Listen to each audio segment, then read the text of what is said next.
아플 때 약부터 찾지 마세요. 혈액순환을 먼저 체크하세요. 안녕하세요, 여러분. 자연약사 심재문이에요. 오늘은 혈액순환에 대한 충격적인 사실을 알려드릴게요. 혹시 아침에 손가락이 뻣뻣하고 통증이 느껴지신 적 있나요? 그게 단순히 노화나 피곤 때문이라고 생각하셨다면 큰 오산이에요. 사실 우리 몸속에서 무시무시한 일이 벌어지고 있을지도 몰라요. 오늘 제가 알려드릴 혈액순환의 비밀을 알게 되시면 여러분도 깜짝 놀라실 거예요. 완전한 건강은 완전한 혈액순환에서 시작된다. 이 말이 진짜인 이유, 지금부터 하나하나 파헤쳐 볼게요. 제가 골프를 처음 배울 때 이야기를 해볼게요. 그때 저는 골프채를 잡는 힘이 얼마나 중요한지 몰랐어요. 그래서 채를 꽉 쥐고 휘두르곤 했죠. 매일 너무 세게 잡고 연습했던 탓에 아침마다 손가락이 뻣뻣하고 아팠어요. 진짜 손가락이 굳어버린 것 같아서 아침에 일어나면 한동안 손을 펴는데 시간이 걸리곤 했죠. 그때는 이게 그냥 운동해서 그런가 보다 하고 넘어갔는데요. 사실은 혈액순환 문제가 원인이었어요. 손가락 끝까지 혈액이 제대로 돌지 않으니까 마치 고무줄이 꽉 조여진 것처럼 손가락이 뻣뻣해진 거예요. 여러분도 혹시 골프를 치거나 무언가를 꽉 잡아야 하는 운동을 하신다면 이 경험 공감하실 거예요. 채를 너무 세게 잡으면 손가락 끝에 피가 잘 안 돌고 그 결과로 아침마다 손이 굳어버리는 거죠. 이 이야기를 하면서 혈액순환이 정말 중요하다는 걸 다시 깨닫게 되네요. 아침에 일어나면 손가락이 잘 안 펴지거나 통증이 느껴지는 분들 많으시죠? 이게 왜 그러냐면요. 자는 동안 혈액순환이 잘 안 돼서 그런 거예요. 손가락 끝까지 혈액이 제대로 안 돌면 손가락 마디가 굳어버리는 거죠. 마치 차가운 겨울날에 땅이 얼어붙는 것처럼요. 그래서 아침에 움직이면 손가락 끝까지 혈액을 보내느라 혈관이 확장되고 그 과정에서 통증이 느껴지는 것이죠. 여기서 중요한 건 이런 현상이 반복되면 단순히 아침에 불편함에서 끝나지 않는다는 거예요. 나중에는 밤에 자려고 누웠을 때도 손가락이 저리고 아파서 잠을 설칠 수 있어요. 손발이 자꾸 저리고 뻣뻣하고 이쯤 되면 정말 괴로워지겠죠? 몸이 이런 신호를 보내는 이유는 단 하나, 혈액이 제대로 돌지 않아서예요. 많은 분들이 통증이 느껴지면 약부터 찾으시죠. 소염제, 진통제 같은 거요. 당연히 빨리 고통에서 벗어나고 싶으니까요. 그런데 이게 사실 아주 위험한 함정이에요. 약으로 염증을 억누르면 순간적으로는 괜찮아지는 것처럼 느껴지지만 그건 단지 몸의 자연적인 반응을 억제한 것뿐이에요. 실제로는 우리 몸이 혈액순환을 돕기 위해 염증 반응을 일으키는 건데 약으로 그걸 막아버리면 몸은 더 강하게 저항하려고 해요. 결국 염증은 더 심해지고 고통도 길어지죠. 약을 먹으면 잠깐은 편할지 몰라도 문제의 뿌리는 전혀 해결되지 않아요.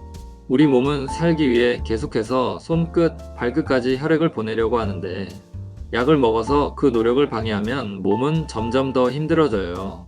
여러분, 약은 문제의 끝이 아니라 시작일 수 있다는 거 꼭 기억하세요. 우리 몸이 건강하려면 혈액이 모든 곳에 잘 돌아야 해요. 손끝, 발끝뿐만 아니라 간, 심장, 폐 같은 중요한 장기들에도요. 혈액이 잘 돌아야 세포들이 새롭게 만들어지고 손상된 부분도 회복할 수 있어요. 만약 혈액순환에 문제가 생기면 세포 분열이 제대로 안 되고요.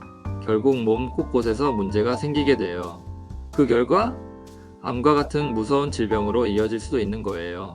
염증이 생기면 대부분 걱정부터 하시죠. 아, 내 몸에 문제가 생겼구나 하고요. 그런데 사실 염증은 우리 몸이 살아남기 위해 보내는 SOS 신호예요. 피가 잘 돌지 않아서 문제가 생겼으니 빨리 혈액순환을 원활하게 해달라는 거죠. 염증은 우리 몸이 살기 위해 하는 몸부림이에요. 그래서 염증을 단순히 억제하는 건 문제의 근본을 해결하지 못하고요. 오히려 더 큰 문제를 일으킬 수 있어요. 여러분, 피가 어디서 만들어지는지 아세요? 바로 우리가 먹는 음식에서 시작돼요. 매일 먹는 음식이 소화되고 그 영양소가 혈액을 만드는데요. 만약 우리가 먹는 음식이 정크푸드거나 몸에 해로운 것들이라면 어떻게 될까요? 소화기관이 힘들어지고 간이 무리하게 되면서 결국 혈액의 질도 떨어지게 돼요. 이렇게 되면 혈액이 우리 몸 구석구석까지 잘 돌지 못하고요. 노폐물이 쌓이게 돼요. 특히 혈관 내벽에 이런 노폐물이 쌓이면 혈관이 좁아지고요. 결국 심장마비나 뇌졸중 같은 심각한 병으로 이어질 수 있어요. 그래서 건강을 유지하려면 먹는 것부터 바꿔야 해요. 신선하고 영양가 있는 음식을 먹어야 혈액도 깨끗하고요. 몸 구석구석까지 잘 돌 수 있어요. 잘 먹는 게 건강의 첫걸음이라는 거 절대 잊지 마세요. 그리고 혈액순환에 또 중요한 게 바로 스트레스예요. 스트레스 받으면 혈관이 수축되고 피가 잘 안 돌게 되거든요. 요즘 현대인들이 온갖 질병에 시달리는 이유 중 하나가 바로 이 스트레스예요. 그러니까 스트레스를 풀 수 있는 자신만의 방법을 찾는 것도 정말 중요해요. 운동을 하거나 명상을 하거나 좋아하는 취미생활을 하거나 무엇이든 좋아요. 스트레스를 관리하는 것이 곧 건강을 관리하는 것이라는 사실을 꼭 기억하세요. 마지막으로 여러분께 꼭 드리고 싶은 말이 있어요. 병이 생기면 대부분 병원부터 가고 약을 먹으려고 하잖아요. 그런데 진짜 중요한 건 내 몸이 왜 이런 신호를 보내는지 이해하는 거예요. 약으로 문제를 덮어두려 하지 말고 그 원인을 찾아야 해요. 내가 어떤 생활 습관 때문에 이런 병이 생겼을까? 어떻게 하면 다시 건강해질 수 있을까? 이런 고민을 하는 게 정말 중요해요. 병원에 가는 것도 물론 필요할 때가 있지만 그 전에 내 몸을 잘 알고 생활 습관을 바꾸는 것이 우선이에요. 병의 근본적인 원인은 우리 생활 속에 있으니까요. 몸은 항상 우리에게 신호를 보내고 있어요. 그 신호를 무시하지 말고 귀 기울여 보세요. 건강은 그렇게 시작되는 거예요. 오늘의 결론은 아주 간단해요. 완전한 건강은 완전한 혈액순환에서 온다. 혈액순환이 잘 되면 몸은 스스로 회복하고 병을 이겨낼 수 있어요. 그러니 여러분 자신의 몸을 믿고 건강한 생활 습관으로 혈액순환을 도와주세요. 그러면 몸은 반드시 여러분의 기대에 부응할 거예요. 오늘도 건강한 하루 되시고요. 구독과 좋아요, 그리고 알림 설정까지 잊지 마세요.